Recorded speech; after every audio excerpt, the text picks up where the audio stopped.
I want to do a huge shout out to Concurrency and welcome to the Milwaukee AI Symposium. Let's give a round of applause. Woo! This is going to be an absolute fantastic event.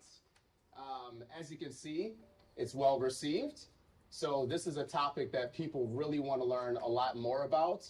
Also, the event itself is very unique because we have from the technologist side, we have from the education side, and then we also have just from general community. Just being here, just interested into what is AI, let's learn about it.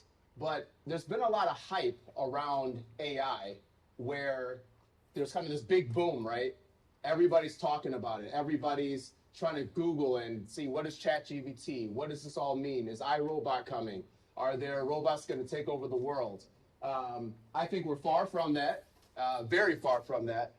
But now we're getting into an interesting conversation where we're trying to figure out how does it actually apply to our lives, to our education, to our work, and also to our business.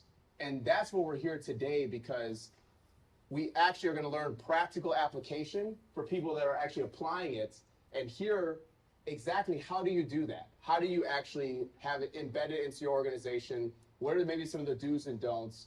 And where is this all truly going? And I've been talking now for 2 minutes, and you're probably wondering who the heck this guy is. All right, so some people know who I am. I see some friendly faces in the crowd. So my name is Jamar Jones. I am the founder of Forever Media. I'm also a national keynote speaker and the author of the book, Change Your Circle, Change Your Life. And what Forever Media does is we amplify brands and we launch podcasts for companies. We've been doing it for a while now. We've actually launched Concurrency's podcast, the Change Agent CTO podcast. How many people have listened to it? There we go. There we go. Got some hands. All right. All right. If you haven't listened to it, subscribe, download the podcast. And it's incredible that they invited me out here just to be a part of this event.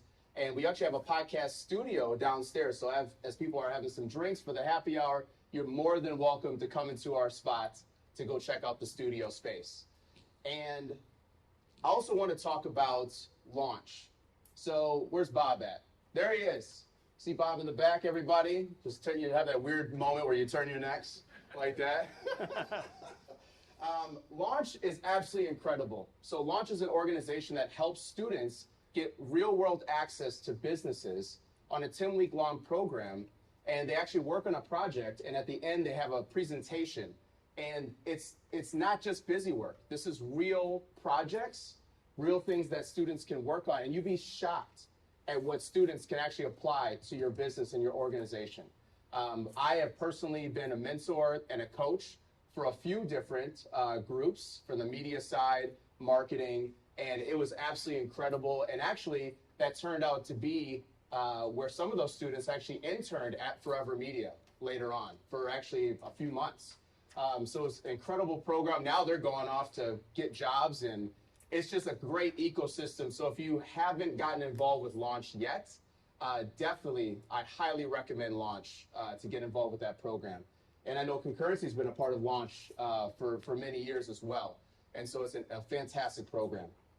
So how many people here are very knowledgeable about AI? Raise your hand. Very knowledgeable. Like let's say you're out of 10, you're 8 or above. All right, you got a few hands. Let's go 5. Out of 5. Okay.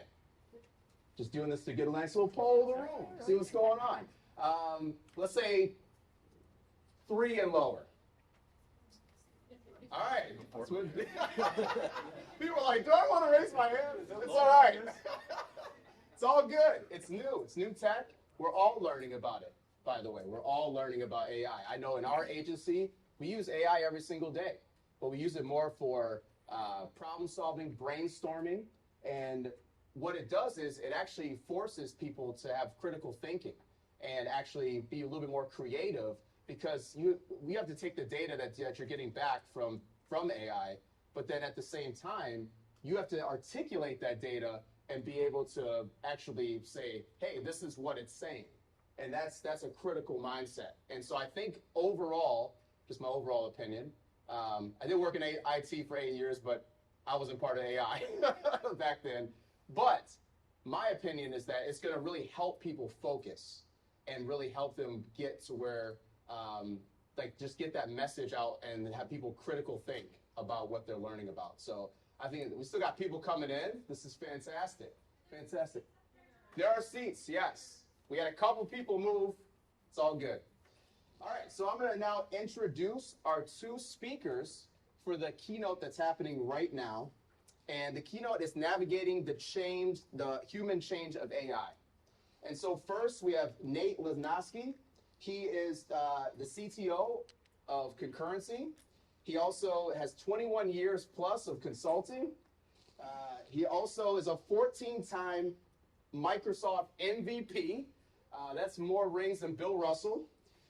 He also is a speaker and then the podcast host as well. So everybody welcome Nate first. Here we go. And then the next speaker that we're going to bring up is Todd McLees. So he's the partner of innovation Outpost. He helps teams build AI agility. He is a keynote speaker as well. So we got a lot of heavy hitters here today. He also collabs with stakeholders across the U.S. as far as for actual impact initiatives and for digital transformation and for learning. So we're going to learn a ton from Todd and Nate. So give a round of applause for our speakers here today. Take it away. Thank you. There you go. All right, thanks, Jamar. You can hear me okay? Yes? Yes? All right, great. We are going to have just so many awesome presentations today. We are so blessed to have 4 companies here presenting on the impact that AI has driven within their organizations. Let's give them a big round of applause just for coming and presenting their companies. Woo! We are going to kick off today by talking about the human impact of AI. This is the most significant change that has happened in most of our generations. This is a change that's going to impact every person within your organization, every member of your family, every job in your organization is going to have an impact from AI, and it's our opportunity to be able to use that impact to drive good in the world. And let me tell you a little bit about what I mean by that. So when you think about impact over time, you might be surprised that things like the printing press and steam engines and electrification barely impacted the gross domestic product of the world. What you might also notice is that things like industry change, the mass production line in transportation dramatically increased gross domestic product. Why? Because it changed exponentially the game of how we deliver products and services. Well, what happened as a result of that? Individuals moved from being people who were craftsmen. They created something, they produced something special with their hands, and they moved into doing a job one at a time, at a time, at a time, at a time. And they learned a new skill. They learned a skill which is to do this task all the time. As a result, we were able to exponentially produce more goods, but we changed the framework of who people were. So that changed the world, and changed the world in good ways and bad ways. And we weren't necessarily reacting to it in a way that was very controlled. As you look up this graph, one of the things you see is something that many of us experienced personally, the advent of PCs, the internet, and smartphones. Who here lived before the PC or the smartphone? All of you, right? Like, I remember my first internet connection, BBSing. I remember my first PC, my first smartphone, the first experience getting on the internet, still teaching my parents how to use it, right? You have this transition that you went through that changed your life. And we can say that it's driven good things, and it's driven maybe some not so good things in the world as a result of the transitions that we've experienced. So what do we have to think about here? We're at the precipice of one of the most significant changes in our lifetime, maybe the one we will be the biggest in our lifetime, but we're just at the start. So what we're going to talk about today is what are companies doing, how are they thinking about AI, and then Todd in particular is going to speak a little bit about how does this impact the way we train and engage humans in our workforces to be effective leaders? And Todd, you want to talk a little bit about the Sure. steps in the workforce? So with every industrial revolution, whether it's the steam engine in the late 18th century or the industrial revolution that AI has most often been compared to, is electrification, gas combustion, and the telephone all sort of happened at the end of the 19th century, beginning of the 20th century. Talent requirements change as well. So you can see in the second industrial revolution, we wanted much more certainty. It wasn't just the technologies that occurred. We also evolved. We evolved with technology. I was just listening to a podcast with Jeff Bezos on the Lex Fridman podcast. He talked about Gen AI being more of a discovery than an invention. Generative AI being more of a discovery than an invention, but that over time we evolve with the technology. What happened in the second industrial revolution, as we're looking for certainty and predictability and a lack of risk in business process so we could move towards mass production, was the scientific theory of management with Frederick Taylor.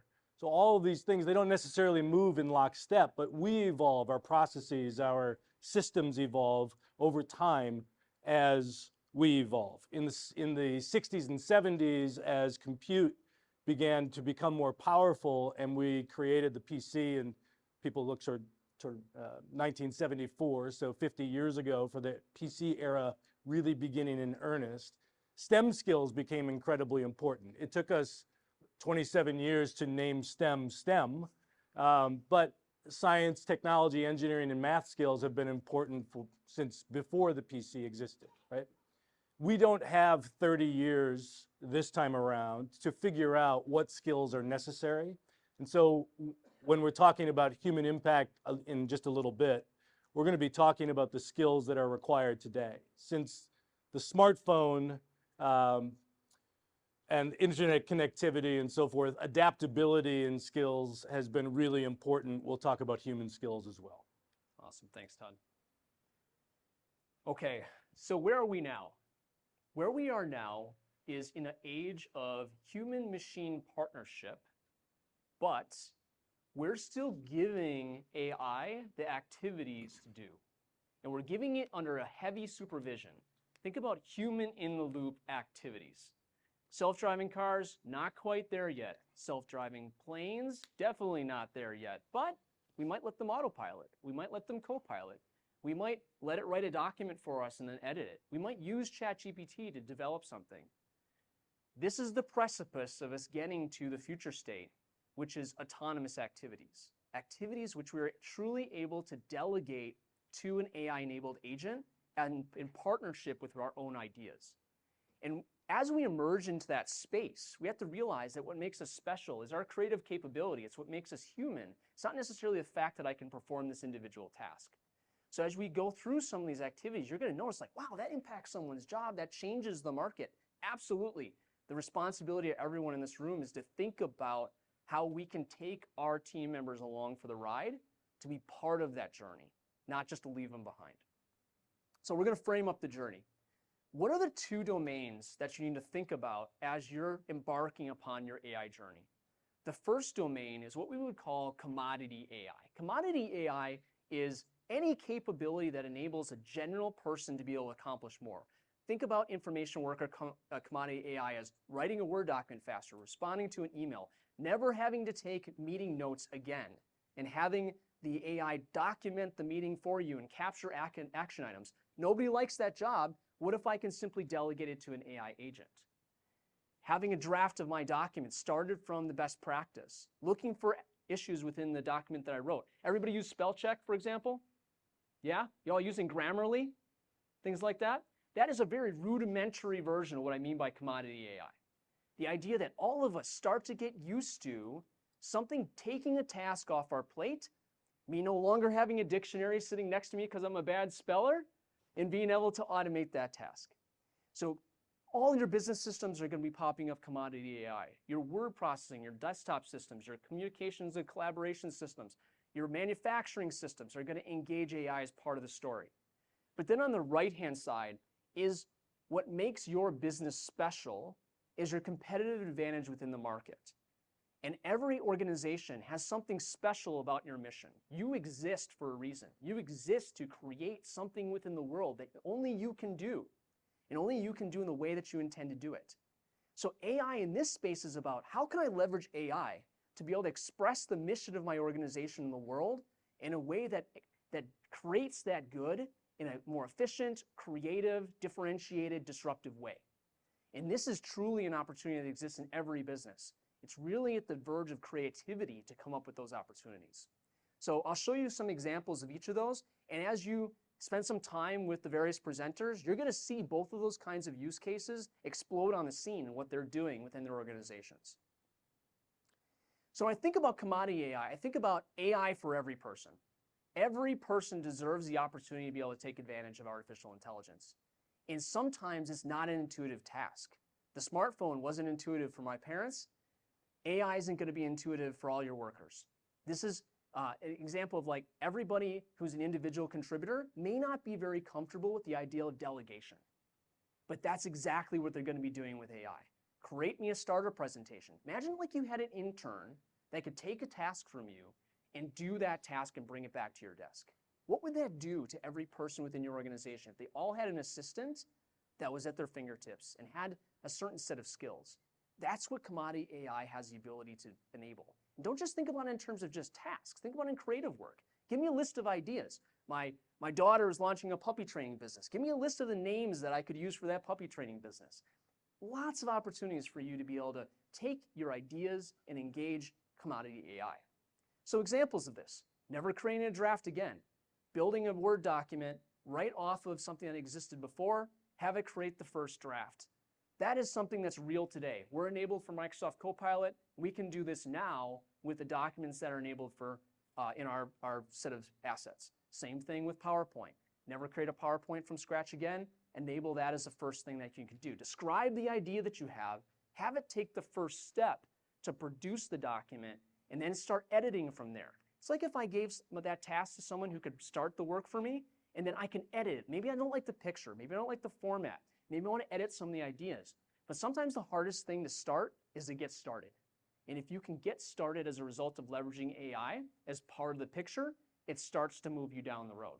If this is something interesting to you, right after this conversation, Chris Blackburn is going to talk on leveraging Copilot as part of your story. The idea of smart meeting summaries. If I had one feature that I have loved from using Copilot, it has been never having to take notes in a meeting. I'm not a note taker. I always delegate that to someone else. I love the idea of saying, record, transcribe, and take notes in the meeting, give me the action items afterward. Mr. Kurt Spitzner and I were on a call the other day, and we started asking, what was the tone of the meeting? Did everybody get along? What were the disagreements people had? And it was amazing how effective it was at responding and providing accurate results of what those types of conversations were. Saying, here were the action items coming out of it, here's who they were assigned to, and here's the people that disagreed you might want to follow up on to make sure that they had a good experience. So the idea of commodity AI simply being present, in a sense, is a little scary, but also really powerful in the way that we think about it.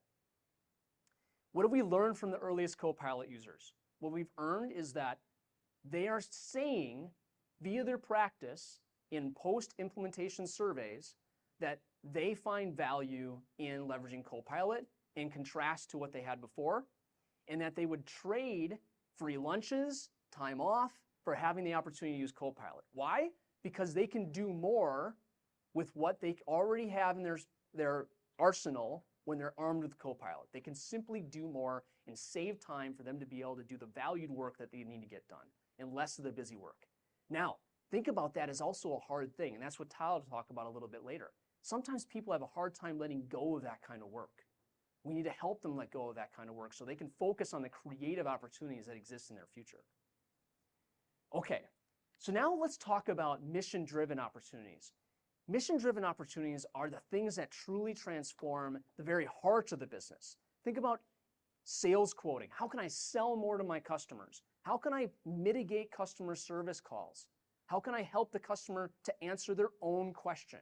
How can I understand my demand and inventory supply chain and accurately predict how much inventory I need to have, and maybe even optimize my pricing so I can make more margin on the things that I'm selling. These kinds of opportunities are truly centric to our business. It's what drives our EBITDA. It's what drives our gross margin. It's what drives our sales. If I knew exactly what a customer would pay for a particular service, I'd be able to make more money and I'd be more successful. If I knew exactly how many consultants I needed at any given moment, I'd be able to be more optimized. That's a question that AI is enabling us to answer the questions of. In fact, we've been doing AI for 8 years, and the first questions that we were answering were in the supply chain space, helping customers to predict what they needed, when, and where. So if you're interested in that topic, absolutely catch up with Brandon. He's going to be doing a talk on supply chain and conversations around that. So a couple examples of how this can work in action. Defect detection. What you can see on the screen is a green circle. That green circle is circling a correct screw. Well, we happen to work with some companies that produce fasteners, right? So what do they want to do with those fasteners? They want to know if those fasteners are coming off the supply chain line, or the production line, and they are built properly, right? They're ready to go to a customer. Well, GPT-4V, who's played with the visual engines of GPT-4V. Oh my gosh, totally game-changing. Like if you thought ChatGPT was something, wait till you try GPT-4V, which is basically like ChatGPT for visual activities. So what this is doing is saying, which of these are defective? Boom. Now you might not be able to read that because it's pretty far away, but what it's saying is it's correctly detecting which of those screws are the appropriate screws, which are good screws, which are not good screws. What it used to take to build this kind of visual model was substantially more work than what it takes today. And I think that's the biggest message I want you to understand, is that when we started this 8 years ago, you had to put a lot of chips on the table to get started in AI. And you still need to put chips on the table because this is the heart of your business. But you have to put less chips to be able to get progress in each of these domains, because the capability bar has risen for us to be able to take advantage of foundational models. And this is the killer difference that generative AI has provided to the scene. And also work that's gone ahead of us has brought to the scene. Many of the examples, like what Sam at Fox World Travel will show, or InPro will show, is leveraging generative AI to surface information that's specific to their organization that needs accuracy and precision to be able to help their individual workers to be able to get more out of that information. And that's something possible as a result of generative AI and retrieving specific targeted information from an environment. Another example that you might find interesting that I talked about a little bit prior is supply chain. So this is what Brandon will be talking about. This is a company called Clover. What Clover does is they remanufacture ink cartridges and cell phones. We worked with them first 8 years ago. They've been using this since. And when they first implemented it, they optimized their supply chain inventory to the tune, in a $2 billion business, to the tune of $50 to $80 million a year. That means they could invest that $50 to $80 million to a different place in their business. They didn't have to hold it in inventory that they're having on hand. And this is something they've used to predict, prescribe, and then through the pandemic, storytell what the differences and changes they needed to navigate as the supply chain changed over that period of time. This enabled them to be able to know in advance what's going to happen versus having to simply guess at it or use intuition or work with Excel to be able to make it happen. So amazing outcomes can be possible as a result of things like supply chain forecasting. So as we move into today, I want you to think about 2 domains of change within your organization. The first domain of change is incremental change. Think of incremental change as anything you do now except more efficient. So an example of incremental change with one of our customers is we have a customer that has to take POs from their customers in a variety of diverse formats, match those POs to a sales order and a production order in their manufacturing line. And that's done by a person. So 500,000 times a year, a person or persons, group of persons, is reviewing those orders and matching them to make sure it's all right, because if they produce the wrong thing, the customer, of course, is going to be really unhappy because they're producing these like custom metal products, right? We found that we could automate that easily 90% of the time. What do you think that did to their customer relationships? Improved it dramatically. It improved it because they're more accurate now than they were before. Less customer sat issues, less time spent on actually processing that. And also they can focus the humans on higher order activities to be able to make sure they get it right. So incremental activities are all over your business. This is where it's at. But then partnered with it is disruptive activities. Disruptive activities are how you take your business model. Think about the mission of your business for a second. Think about the mission of your business. Imagine you had no locations, no employees, and you only had the idea of the mission. How would you go to market tomorrow? How would you change your product if you had AI as an asset? That is what disruptive innovation is. Now the challenge is, the hardest people to disrupt is ourselves. And the reason it's hard is because most of us are making money, we're successful, we're producing product, our customers are buying it, you're responding to their need.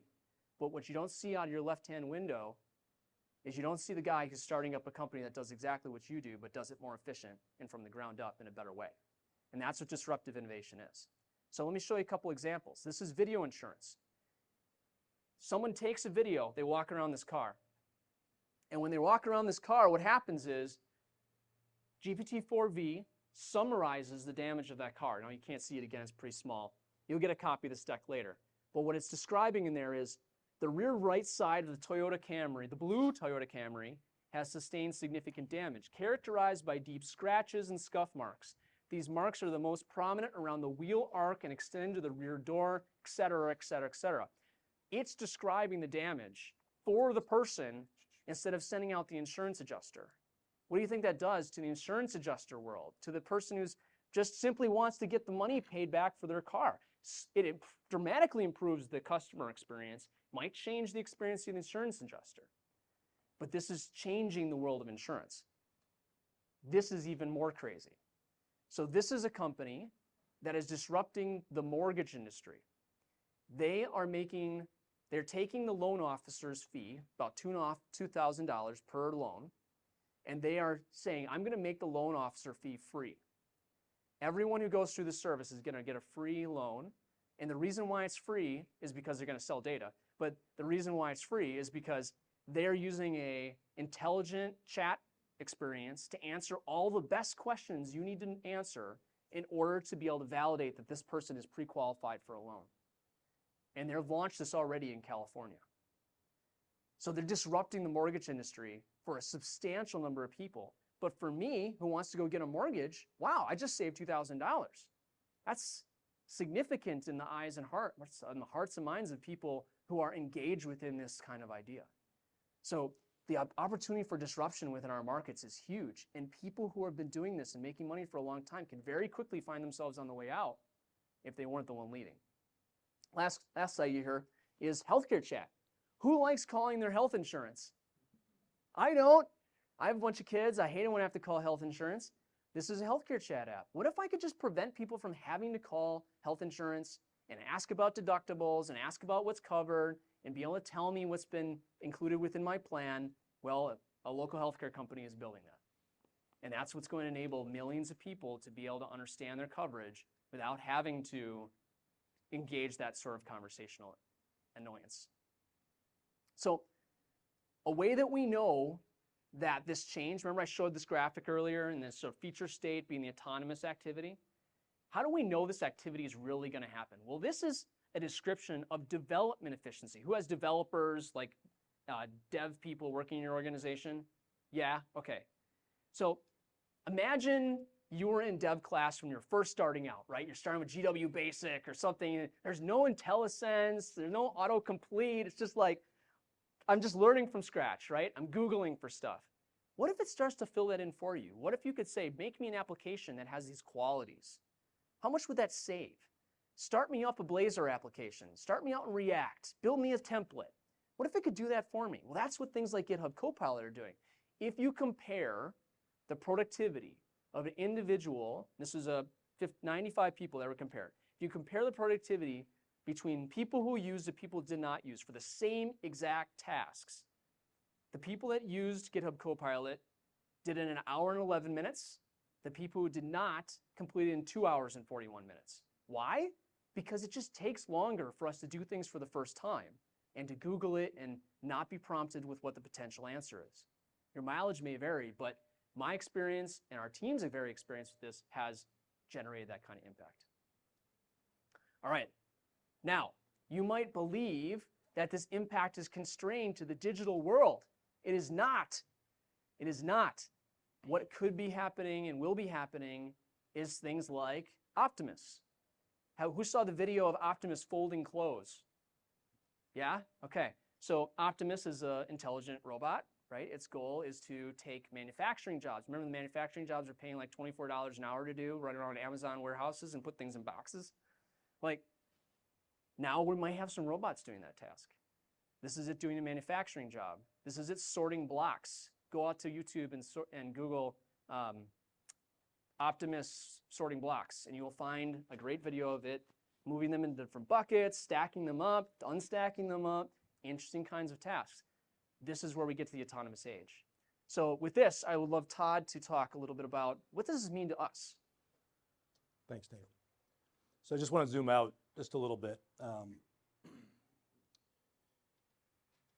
This technology has been described by technology leaders like Sundar Pichai and Satya Nadella and Sam Altman and Bill Gates and so forth as the most profound technology that has perhaps ever been created by human beings, artificial intelligence. When it's compared to other technologies, it's compared to electricity, or it's compared to the discovery of the control of fire 400,000 years ago.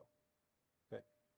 But what makes a technology profound is not the technology itself, it's the human response to technology. Jamar did a good job of polling the room. Let me just ask one question. How many of you manage people? I think something that we probably have in common throughout the room is we recognize that when our people are flourishing or thriving at work, life's a little better, right? It's better for them, it's better for the team, it's better for productivity, and so forth. So the nonprofit that I run is in Texas. Jamar mentioned Innovation Outpost. It was built in partnership with the #1 community college in the country, Amarillo College. Amarillo is unique. It's an awesome place to experiment with frameworks and programs and so forth. We upskill people. In one high school in the Amarillo region, there are 62 languages and dialects spoken. Per capita, there's only 200,000 people in the region, in the city.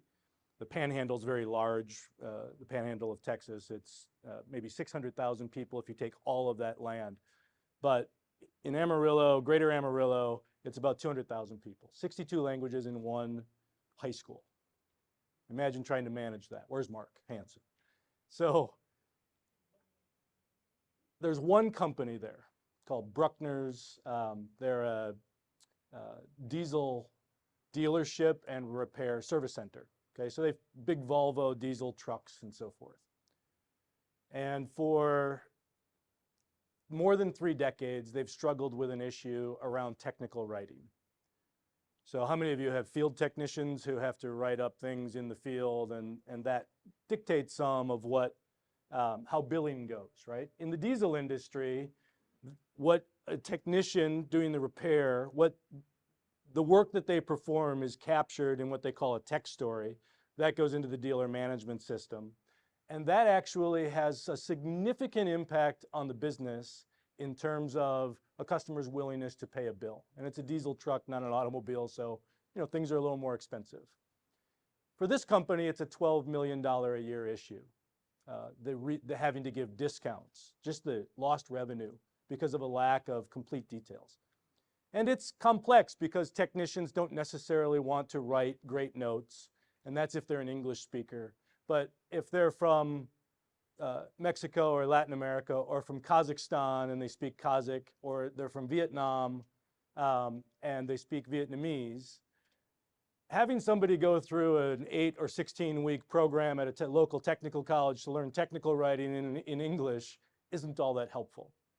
And one of the things that I've seen that with a GPT that you can build with ChatGPT is the ability to give people the opportunity, those technicians, to just write decent bullet points in their native language, and it translates it into an awesome narrative that goes well beyond their former standard for that report. So I started thinking a lot about the human impact and what this can mean for people, both in terms of the positives and the negatives, because make no mistake, the profundity of artificial intelligence is both in terms of helping people flourish and do the things that they love and find passion and purpose and meaning in, and it's also people are going to languish. Just like when electricity and the gas combustion engine came to be, the whaling industry disappeared almost overnight. And it used to be sort of a top 10 economic engine for the United States. Okay, so there are winners and losers in industrial revolution. Because this is supposed to be so profound, there's an opportunity for this to be really significant. And what I spend my time on, working with around 50 different colleges and universities here in Wisconsin, I split my time. I split my time between education and enterprise. I split my time between Wisconsin and the rest of the country, but most of that's in Texas. And try to bridge gaps, essentially, in terms of policies and where people are going from a strategic perspective as it relates to artificial intelligence. I want to show you why. I love to synthesize data. I want to share some data with you. This is a model that I built. It is not just artificial intelligence that is disrupting things right now. Right? When you look at this model, there are other emerging technologies. There are these kingmaker technologies around nuclear fusion and quantum compute. We are hyper-connected. If you look at 40 years ago, in 1983, there were 583 devices connected to the internet. And today, there are billions, right, of devices connected to the internet. So we're hyper-connected like never before. We learn faster, we buy faster, things go out of style faster, et cetera. People are living longer. You know, my life expectancy is somewhere in the 75 range, give or take the year and COVID and so forth. My daughter, my youngest daughter, somehow we have a 13-year-old. She being born in 2010 as a female, she has a 1 in 3 chance to live to be 100. That means they're going to be navigating careers of 55 to 70 years, right? None of us are doing that. Maybe 55. Maybe some of us are touching 55 years of a career. Very few of us are working 70 years in our lifetime, and it's a paradigm shift. There's much more volatility in those careers. The era of the gold watch riding off into the sunset is over. People are leaving every 4 years. In high-tech jobs, it's 1.8 years today, right? So this issue of loyalty to the employer and coming back the other way. There's an explosion in contingent work, and we're going to talk about jobs, stable jobs versus flexible work as well. And then most importantly, the shrinking durability of skills. So instead of hard and soft skills, let's think in terms of durable, perishable, and transferable skills, right? Perishable skills are skills that last 5 years and under, maybe even 2.5 years and under. And if you're learning specific coding languages, if you're learning specific technology skills, those have shorter lifespans. In 1990, if the group of us went through a reskilling program, the half-life of the value of the skill that we learned was 26 years. Today, it's 18 months to 5 years. It's a whole different mindset. Now do that over 55 to 70 years instead of 30 to 50 years, okay? So it's a whole different mindset about continuously upskilling. I want to pay attention to this slide, these two slides in particular. So in 2017, McKinsey went out and asked a group of AI experts, when do you think AI and intelligent machines will be able to perform the tasks that you see on the left-hand column? Maybe some of you in the back don't see it, so things like natural language generation and sensory perception and social and emotional reasoning. And the most aggressive predictions were on the left side of these bars, and the most conservative predictions are on the right side, and some of them go out to 2070, okay? After ChatGPT Plus and GPT-4 came out in March of last year, they asked the same experts, and this is what they said. So this doesn't take artificial general intelligence that many of us are worried about and so forth in order to have a massive impact. Almost everybody raised their hand when I asked who has people working for them, right? Who has teams. You know what top quartile performance looks like. When machines are capable of top quartile performance, you have to start making different decisions about who or what is doing that work. And that's upsetting for a lot of people, the vast majority of people. Now, some of us in this room, we're wired to the point where it's like, 30% of my time. In fact, I have a client, their head of clinical. She answers questions, all internal questions, a lot during the day. It's about 20 to 30% of her week. And so they're building a chatbot, and it's going to answer those same questions in a very reliable way so that she can work what they refer to at the top of her license. No show of hands, just think for a moment on your team. How many people are currently or even want to work at the very top of their license? How many of the people on your team love the fact that they get to sit in meetings every once in a while or do meeting summaries or whatever the case may be? Because it's a little bit of a break during the day. I get to interact with people. I can do some things that are really easy for me to do. How many careers that we know of today in our generation or our parents' generation are made up completely of these repetitive tasks, the inside sales tasks, the admin tasks, and so forth? Okay, and now, what percentage of people do you think you can pull along to work at the top of their license? Because the answer is not 100, even if you've hired extraordinarily well. And so unintended attrition becomes a huge challenge.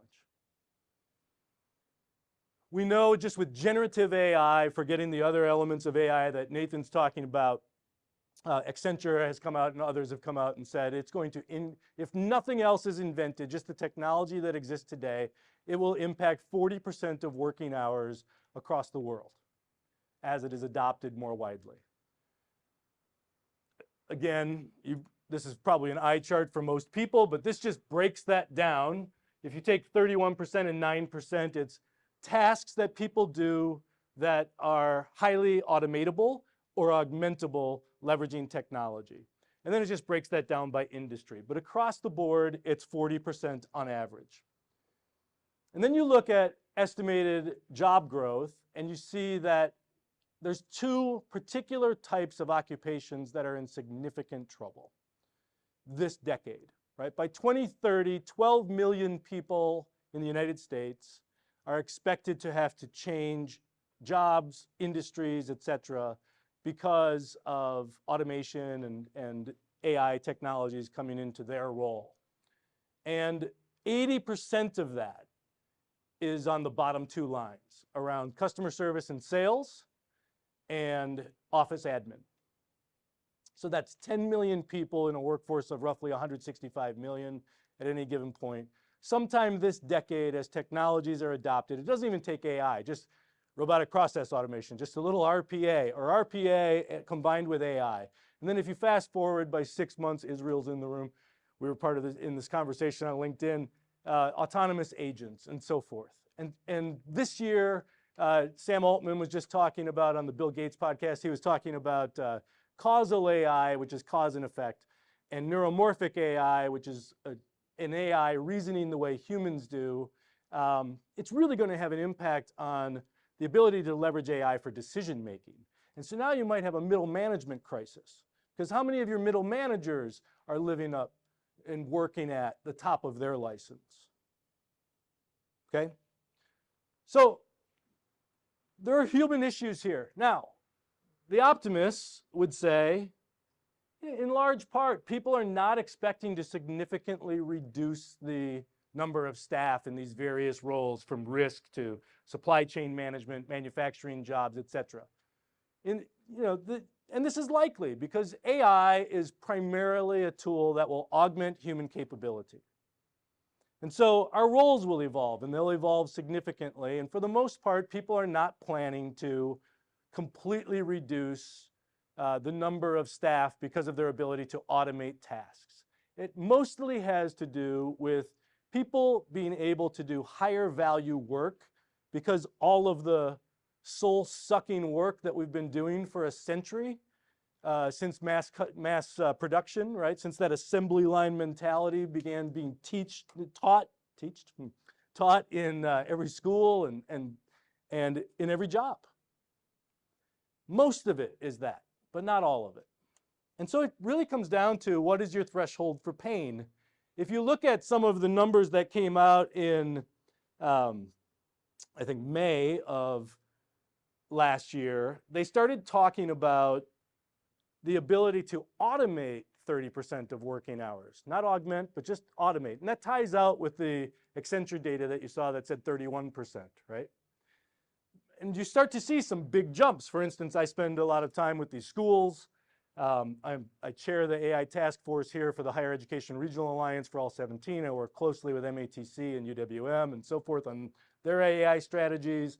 When you look at education and workforce, you could say it went from 8% to 24%, but it's still 75% human, okay? You could also say that between ChatGPT 3.5, October, November of last year, and March to May of this year when this data came out, the percentage of hours that could be automated tripled. And it will continue to increase, that percentage, and jobs will continue to evolve, and we have to be proactive in managing that.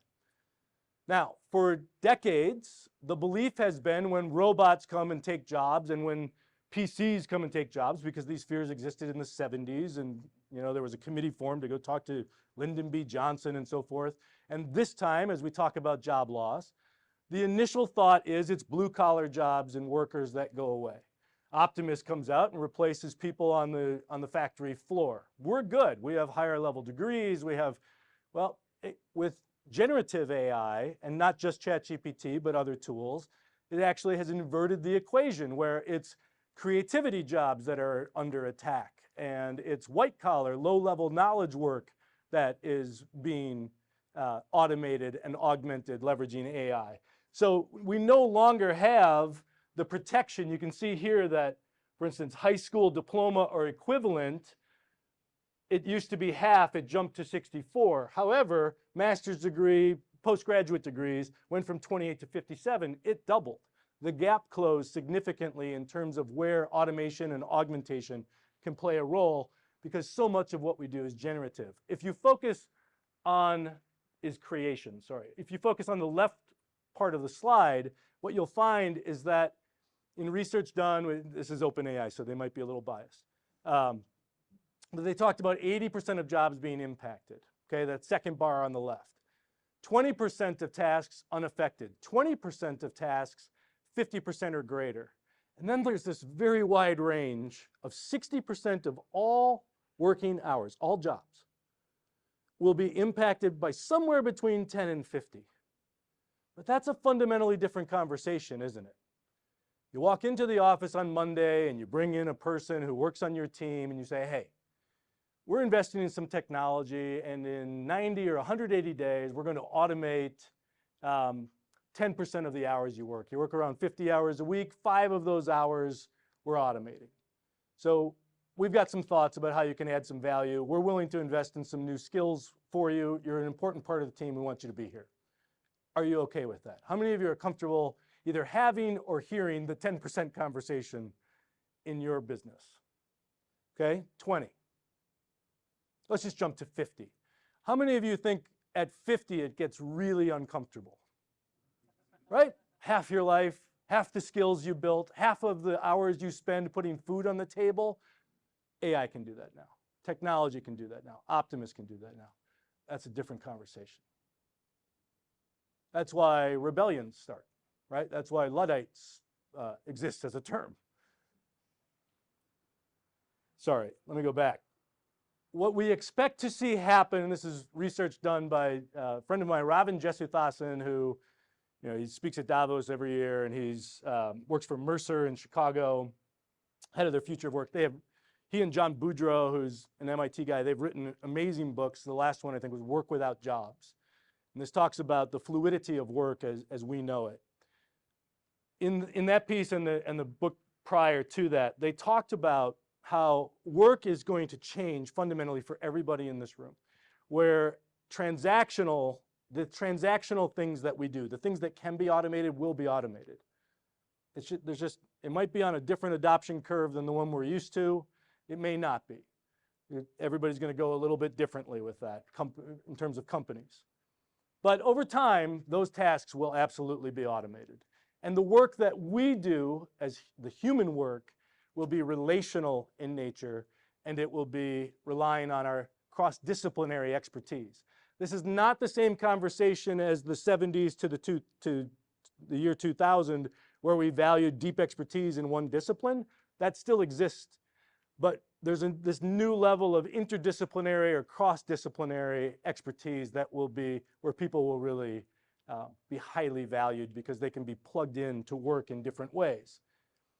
That work will be augmented by AI. You saw that on the right chart, and the expectation is that quality will go up and productivity will increase as well.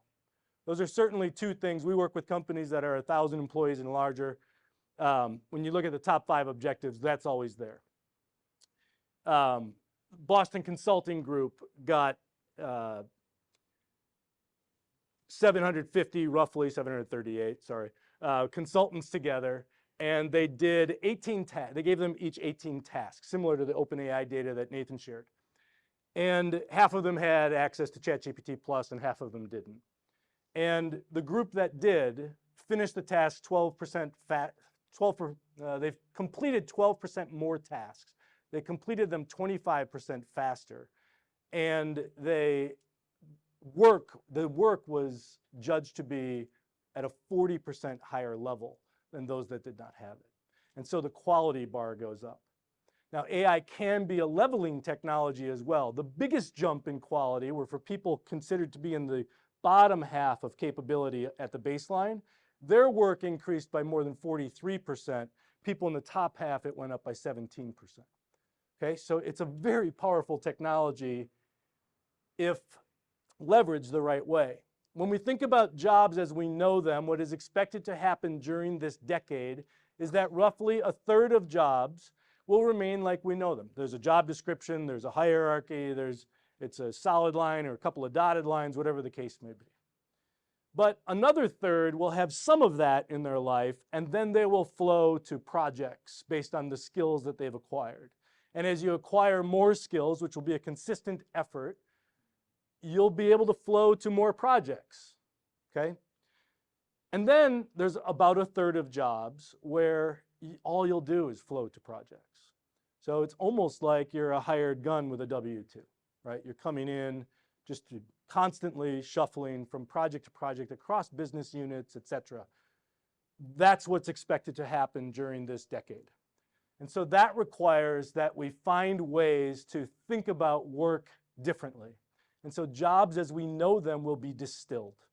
This work is going on right now in the firms that can afford Deloitte, McKinsey, Accenture, et cetera, Gartner.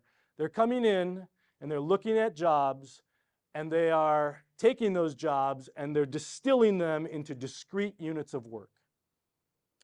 And work distills into tasks. And tasks are either automatable, augmentable, or intrinsically human. And when they're intrinsically human or augmentable, a person is involved and that requires skills, or the AI brings the skills, okay? So it really becomes a skills-based economy as we flow to projects. And so if I'm able to, if you're able to invest in me, or you're willing to have a conversation with me on your team about, we'll invest in helping you build the new skills because we want you to be a part of this, there's runway here, et cetera. That's the proactive nature of these conversations that's required. And that's the fundamental need that people are going to have. So when you talk about 30% of their job changing significantly, it's a little less painful. Or they go down the street and work for the technology laggard who isn't there where they can employ their existing skill set. This is the CEO of IBM.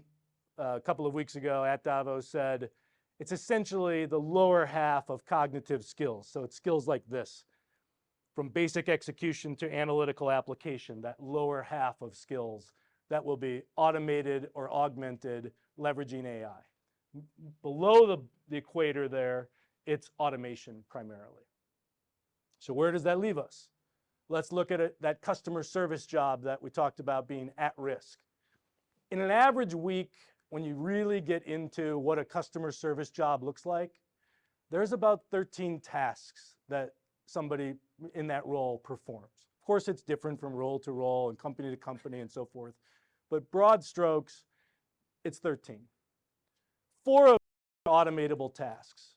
5 are augmentable using technology, and 4 are considered today to be intrinsically human.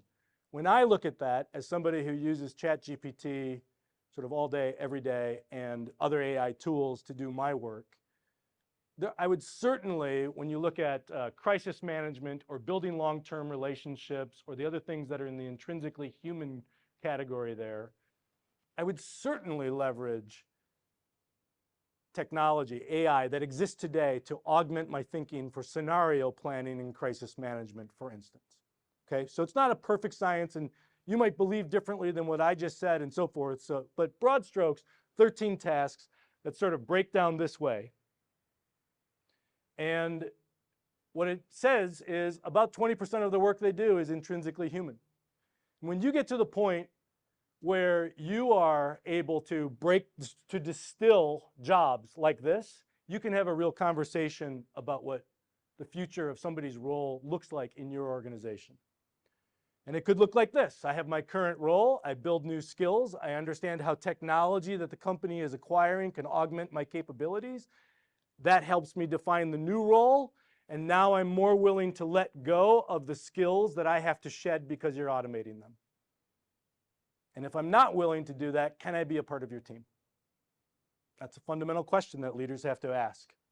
So a career plan begins to look like a stack of that because the technology is improving so quickly. I guarantee you, last March, 11 months ago, when ChatGPT Plus came out on the GPT-4 model, nobody was talking about causal and neuromorphic AI. And now Sam Altman's talking about that being available in GPT-5 this year. And so it moves rather quickly. And that impacts, again, management and decision making. So if machines are going to be so advancing at such an incredible pace at doing the work that machines can do, that continues to grow in scope, humans have to be better at doing the work that humans can do. And we need to build the skills that are associated with doing so. And these are those that, World Economic Forum does a great job every 2 years of collecting that information from 12,000 employers. Which skills do you value? And you can find on that list that primarily it is high cognitive skills, critical thinking, judgment and decision making, et cetera, and socio-emotional skills that allow us to work on interpersonally. 2017, it's been 7 years since the consultancies, and including Manpower and locally and so forth, have been talking about the future of work being uniquely human and augmented by technology. And so 7 years ago in London, we kicked off a project called the Human Skills Project. This is made up of 32 human skills, 16 mindsets that are really built for the age of AI. We're opening our first center of excellence in Houston next quarter. And essentially underneath the covers of the 32 skills, there's 400 micro skills. And it really is all about helping people work in a more human way to do the work that will be required of us going forward. The relational work, the expertise, the interpersonal, the ability to delegate to AI, the ability to make great decisions in different ways than we ever have before. It's not just intuition or critical thinking anymore. We're more connected than ever. So we can make collaborative decisions, and it's one of those collaborators might be an AI. Wouldn't outsource it to it, but I might want to get some lateral thinking out of it or some additional thought that I didn't think of. And then make sure that we're building the skills in K through 12 and college to then take it and do some critical thinking about it to decide if it's the right thing for the company as opposed to just going whoop. And that's the danger of educators banning and these tools. We have to teach people to use these tools to enhance our human skills, not let people use it in any way they can, because we have to build more than just prompting skills to use this technology the right way.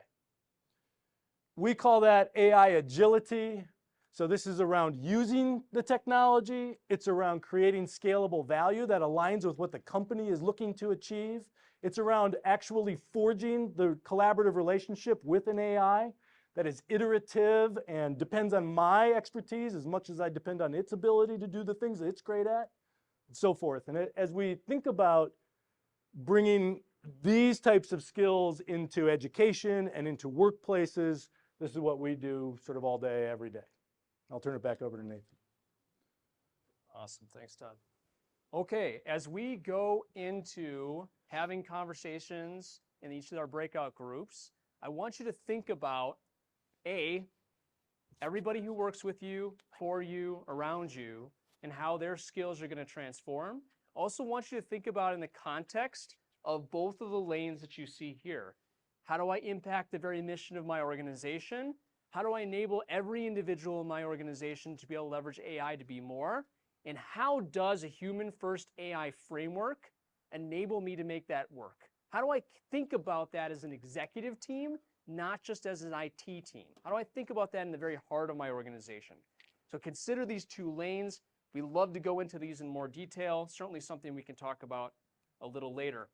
Ultimately, this is the question we get asked all the time. How do I get started? And the thing that people say is, what am I, just teaching everybody data science? Data science is going to impact less than 0.1% of your staff. Your people are going to be enabled not via learning data science, but by being upskilled in the skills that Todd is talking about.